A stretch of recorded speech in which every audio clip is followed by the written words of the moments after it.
everyone, welcome to our morning edition of Arirang News. We begin with these stories making the headlines at this hour. Retail giant Coupang has said a former employee responsible for the recent data leak has confessed to using a stolen key to break into about 33 million customer accounts, but added data from only about 3,000 of them was stored, and that the perpetrator deleted all stored data after media reports emerged. However, the Korean government says Coupang's claims have not yet been verified. North Korea displayed apparent progress in its nuclear power submarine project, saying its leader Kim Jong-un visited a shipyard to inspect the construction of what the regime claims is an 8,700-ton nuclear power submarine. It also said it tested a new type of surface-to-air missile in the East Sea. Ukraine and Russia continue to exchange airstrikes on Christmas Day, with both sides stepping up attacks on key energy infrastructure in recent weeks. The U.S., Ukraine, and Russia are continuing peace talks aimed at ending the prolonged war. We begin this morning with latest on the Coupang data breach. The company has announced that a former staff member admitted responsibility for the recent massive data leak. But this disclosure has been fiercely criticized by the Korean government, which is taking its own steps to respond to the aftermath of the incident. Our Oh Soo-young starts us off. Coupang says it identified the former employee responsible for the large-scale leak of customer information after tracking down the individual through digital forensic evidence. According to the e-commerce giant on Thursday, a former staff member admitted to using a stolen security key to access some 33 million customer accounts. Of those, data from about 3,000 accounts were stored. The information included customer names, email addresses, phone numbers, home addresses, limited order details, and roughly 2,000 access codes for shared apartment building entrances. Coupang said no payment information, login credentials, or personal customs clearance numbers were accessed. The company added that the perpetrator deleted all stored data after media reports emerged and said there is no evidence that any information was transmitted to third parties. The individual also told investigators that the laptop used in the breach was destroyed and thrown into a river. Coupang said the device was later recovered during a search of the river. The company said it commissioned top-tier global cybersecurity firms from the early stages of the incident, and that the result of those investigations are consistent with the perpetrator's statements. Coupang said it will continue to provide updates and will separately announce customer compensation measures. However, the government has objected to Coupang's disclosure, saying that the company unilaterally made public matters currently under investigation by a joint public-private probe. The Science Ministry says Coupang's claims have not yet been verified and remain subject to confirmation, adding that investigators are still examining the type, scale, and cause of the data leak. On Christmas Day, the presidential office convened an emergency ministerial-level meeting to discuss countermeasures to the data leakage. Chaired by Presidential Policy Chief Kim Yong-bum, the meeting was attended by senior officials from relevant ministries, agencies, and foreign affairs circles. This comes amid allegations over Coupang's lobbying of U.S. political and government figures, which could lead to potential diplomatic and trade friction, alongside separate criticism from former U.S. National Security Advisor Robert O'Brien over his handling of the Coupang data breach. Oh Soo-young, Arirang News. Meanwhile, North Korea has once again ramped up tensions on the Korean peninsula, testing new surface-to-air missiles on Christmas Eve. The test was observed by regime leader Kim Jong-un, who then proceeded to inspect a nuclear power submarine project. Our Park Jun-an reports. North Korea announced two major military developments on Thursday, further escalating military tension on the Korean peninsula. South Korea's Joint Chiefs of Staff announced on Thursday that the military had detected launch signs in advance and tracked several presumed surface-to-air missiles fired from the Sondok area in Gangneung-do province around 5 p.m. on Wednesday toward the East Sea. Observed by North Korean leader Kim Jong-un, Pyongyang conducted the first test of a new type of high-altitude, long-range surface-to-air missile system over the East Sea. Kim congratulated those who participated in the test, which was presented as a standard procedure to enhance the country's air defense capabilities. While a joint analysis with U.S. intelligence is underway, the Joint Chiefs of Staff stressed its robust allied deterrence posture against any potential provocations by the North. Also on Thursday, Kim Jong-un visited a shipyard that is allegedly constructing an 8,700-ton nuclear-powered strategic guided missile submarine. The North Korean state-run Korean Central News Agency quoted Kim as sharply criticizing South Korea's plan to develop nuclear-powered submarines. Kim said the plan, under the approval of the U.S., would further destabilize the Korean peninsula. He described the move as an aggressive act that seriously infringes on North Korea's national security and maritime sovereignty, adding that Pyongyang views it as a security threat that must be met with a response. Kim's observation of the missile tests and visiting the nuclear submarine project were widely seen as efforts to reiterate to South Korea and the United States that denuclearization is impossible. It also serves as a way to highlight deterrence capabilities through propaganda, claiming progress in building submarines with long-endurance submerged operations and nuclear strike capabilities. 박주단, Arirang News. Hanwha says preparations are already underway at its Philadelphia shipyard to build nuclear-powered submarines for the U.S. Navy. The announcement came on Monday local time during a briefing with South Korean reporters at the shipyard.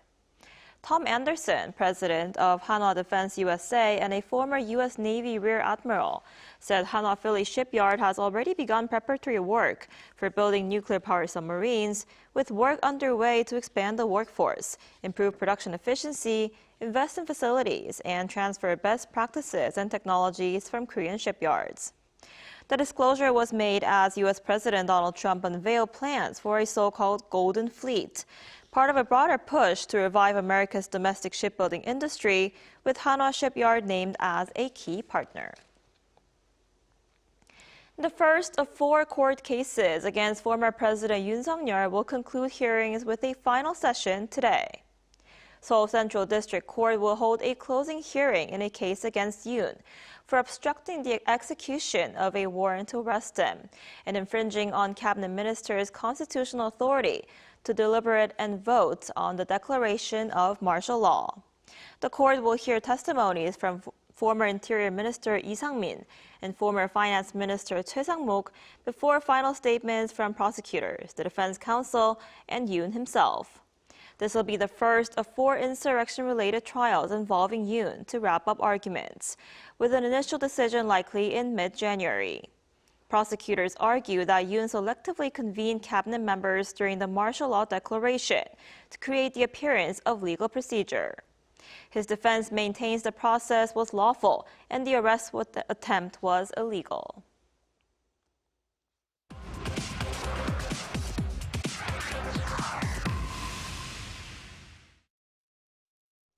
With plans underway for President Lee Jae-myung to make a state visit to China early next year, South Korea's foreign minister says Seoul and Beijing are currently planning a summit between President Lee Jae-myung and Xi Jinping.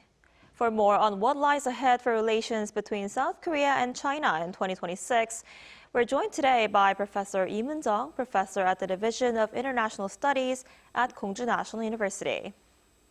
Professor Lim, thanks for joining us this morning. Good morning. Thank you for having me. So what might be on the agenda if a meeting between President Lee and Xi does take place? Well, it has been a while, again, for the both capital, again, the Seoul and Beijing, to have the summit level meeting. And the President Xi Jinping, he visited, again, the Gyeongju when we hosted APEC this year. That was very meaningful visit. It has been more than 10 years for the Chinese president to come to, again, the Korean territory, so which was very meaningful moment. Vice versa, again, likewise, again, the South Korean president, again, the visit to China, it has been a while too. So again, the President Lee Jae-myung's that visit to Beijing, if it's really accomplished in the early next year, if so, it is itself, I will say, again, it's very much meaningful for the two countries' relationship. Agenda, we have many different and meaningful, important agenda. For example, again, the supply chain issue. As we all know, the China has very strong the power in the structure of the global value chain, especially in terms of the critical mineral supply. As we all know, again, South Korea, our strength for the manufacturing, of course, the semiconductor is one big thing, or like a shipbuilding, steel making, or like a battery. Those kind of things are all need a critical mineral as input, indispensable input material. So if we can really stabilize those kind of, again, the supply of those kind of critical mineral, it would be very much meaningful, not only for the South Korea's economy, but also for the whole global, again, the market as well. So I guess, again, the kind of economic security issue, supply chain stability issue, those things can be constructively discussed between the two leaders. Right, economic issues are critical and crucial in bilateral relations, but Chinese structures in the West Sea continue to be a thorn in bilateral relations. Would a meeting between the two leaders significantly help resolve this major issue? Well, to be very honest, I'm pretty much a little bit ambivalent about that specific issue because of course, I'm not trying to support China as that kind of, again, the activity, because this is done in the PMZ. PMZ stands for, again, the provisional measure zone. Because as we all know, is that it does need a 200 nautical mile, and the sea, again, the West Sea, it doesn't have really 400 nautical mile between the China and South Korea. So, which means, again, the EEZ can be overlapped in the sea. So that is why we set up this so-called provisional measure zone. Literally, it does mean that, status quo is very much important. So even though China has this kind of activity, they will explain this is not against, anyone, or they are doing this for their research, or like a fishery. However, fish farm actually. However, if they install those kind of artificial installation, I mean, in that region, in that sea, we are very much concerned about a possibility of changes in the status quo. Again, the status quo is the condition, again, the precondition for the stability in the sea. Again, we don't want to be against offensive to one another. So I think this can be a agenda between the two leaders. But as I said, earlier, I'm pretty much a little bit doubtful actually about how much really the two leaders can agree on this specific issue. But certainly, again, Korean society is pretty much worried about any, changes in the status quo, which can undermine, again, the stability of the region. Mm-hmm. I see. So a lot to discuss. And since China is such an important key partner for South Korea economically and diplomatically, how should South Korea navigate its relations with Beijing in the coming year? What steps do you think should be taken to balance relations between China and the United States in 2026? Well, U.S.-China strategic rivalry, it cannot be ended very much soon. We all know this because, they are competing for the future technology. It is not only about just trade balance issue, or it is not only about, who has more like the chips, for example. It is beyond that kind of level, which means, again, the U.S.-China strategic rivalry will continue for a while, I think.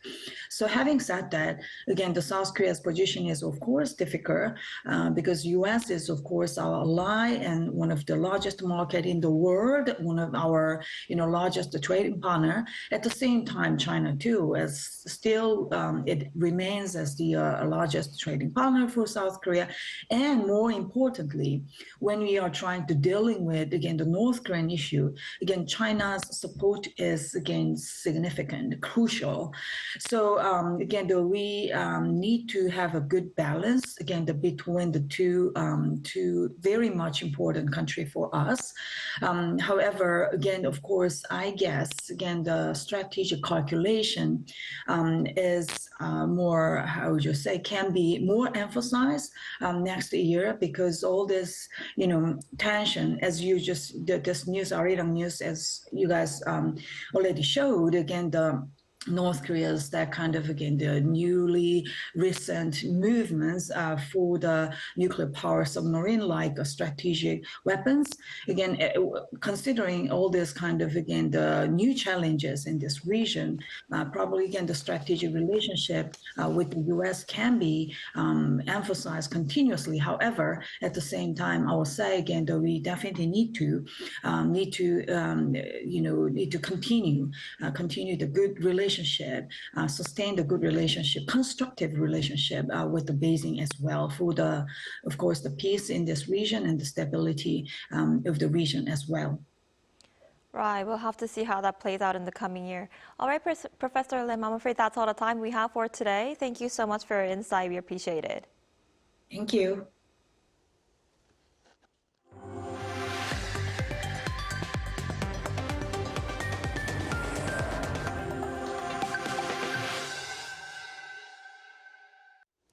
Fighting continued through Christmas as Ukraine launched drone and missile strikes on major Russian energy facilities on Christmas Day.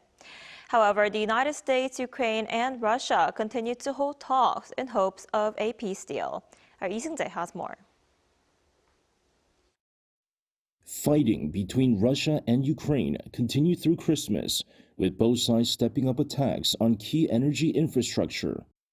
As Russian offensives continued, Ukraine launched retaliatory drone and missile strikes on Christmas Day, targeting several facilities inside Russia. The Ukrainian military said it struck an oil refinery in Russia's Rostov region using British-made Storm Shadow cruise missiles. Ukraine also carried out long-range drone attacks on oil product storage tanks in the Russian port city of Temerik, as well as gas processing plant in Orenburg in southwestern Russia. Both Moscow and Kyiv have increasingly targeted energy facilities in recent weeks, viewing them as critical leverage points as the war nears its fourth year and diplomatic efforts cautiously resume.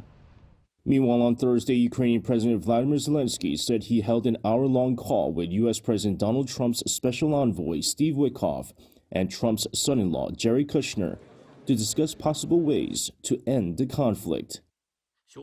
Today, we spoke with representatives of the U.S. President for almost an hour. We spoke with Steve Witkoff and Jared Kushner.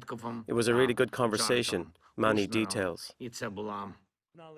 Earlier this week, Zelensky unveiled a new 20-point draft peace plan, describing it as the main framework for ending the war.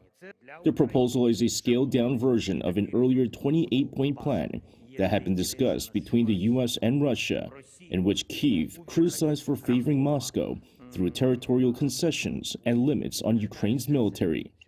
Zelensky said key territorial issues remain unresolved and stressed that a direct meeting with Trump would be needed to address the most sensitive points. Meanwhile, Russia said talks with the United States are making slow but steady progress. In the negotiation process on the settlement of the Ukraine conflict, in the negotiation process with the United States, there is slow but steady progress.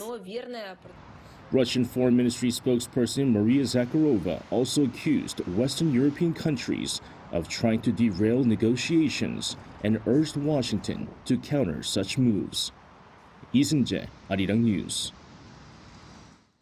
The Bank of Korea says it'll decide on potential interest rate cuts next year based on inflation, growth, metropolitan area housing prices, and exchange rates. Now that's according to the central bank's monetary policy for 2026 released on Thursday. The BOK expects inflation to hover around its 2% target, but warned of upward pressure from high foreign exchange rates and stronger domestic demand. The bank, however, said the growth outlook is subject to volatility amid changes in the economic environment and the semiconductor demand cycle. It added that it'll strengthen monitoring and risk management of financial and foreign exchange markets and the financial system and implement market stabilization measures promptly when necessary. Meanwhile, New York City Mayor-elect Yoon Mamdani has appointed Korean-American author Lee Min-jin, best known for her novel Pachinko, to his inauguration committee ahead of his swearing-in on January 1st. According to Mamdani's transition team, the mayor-elect on Thursday unveiled a list of 48 members of the New York City Mayoral Inauguration Committee, including Lee. The author gained international acclaim for Pachinko, a sweeping novel that depicts the multi-generational struggles of a Korean family living in Japan. According to Mamdani's team, the inauguration committee was chosen from people from across fields and communities. It includes New Yorkers whose creativity, leadership, and lived experience reflect the full life of the city.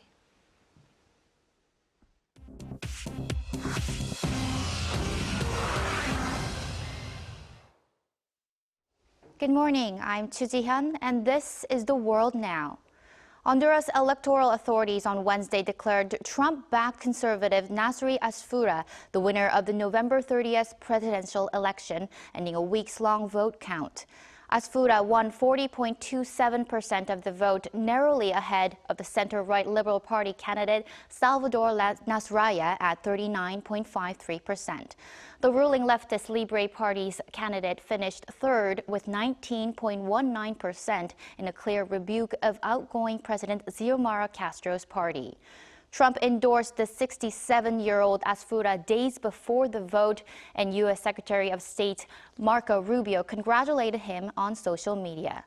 Nasralla alleged fraud, while the Organization of American States said it is closely following events and noted results that were announced, with 0.07% still being counted. Pope Leo, in his first Christmas address in St. Peter's Square, urged Ukraine and Russia to find the courage for sincere, direct, and respectful dialogue to end the Ukraine war. He called for weapons to fall silent as U.S.-led negotiations to end the almost 4 years of conflict continue. The Pope on Thursday also pointed to suffering in Gaza. He asked how people cannot think of people in tents exposed to rain, wind, and cold as the war there continues after Hamas' October 7, 2023 attack on Israel.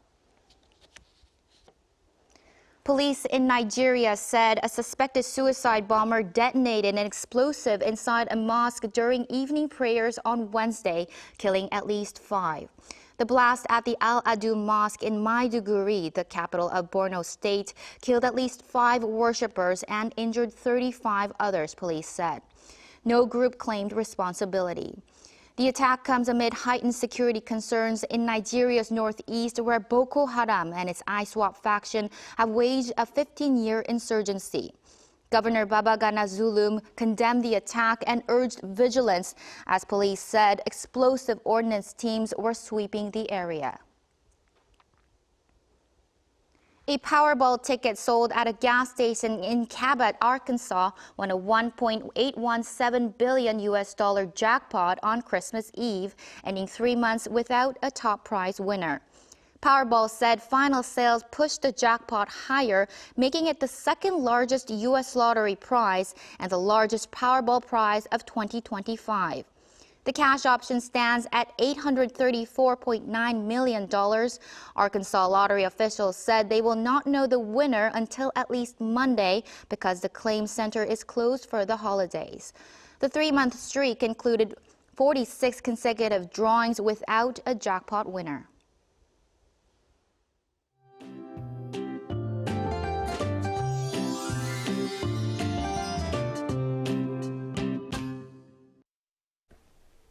This morning was the coldest we've had so far this winter. A powerful blast of Arctic air has surged in from the north, locking the entire country into a deep freeze.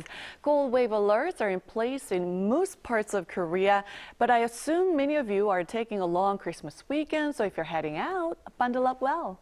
Heavy snow continue along Jeollado's west coast, while mountainous regions on Jeju Island could see up to 10 centimeters of snowfall, with heavy snow advisory being issued in those regions. But making conditions rougher is biting wind. A strong wind advisory is in place along coastal areas, bringing feels-like temperatures down at least 5 degrees Celsius. And this afternoon, most regions will see highs near or below freezing, topping out at -4 degrees here in Seoul and Chuncheon, Gwangju getting up to 1 degree under sunny skies. But the good news, the intense cold will finally start to ease tomorrow afternoon. But until then, stay warm and take extra care.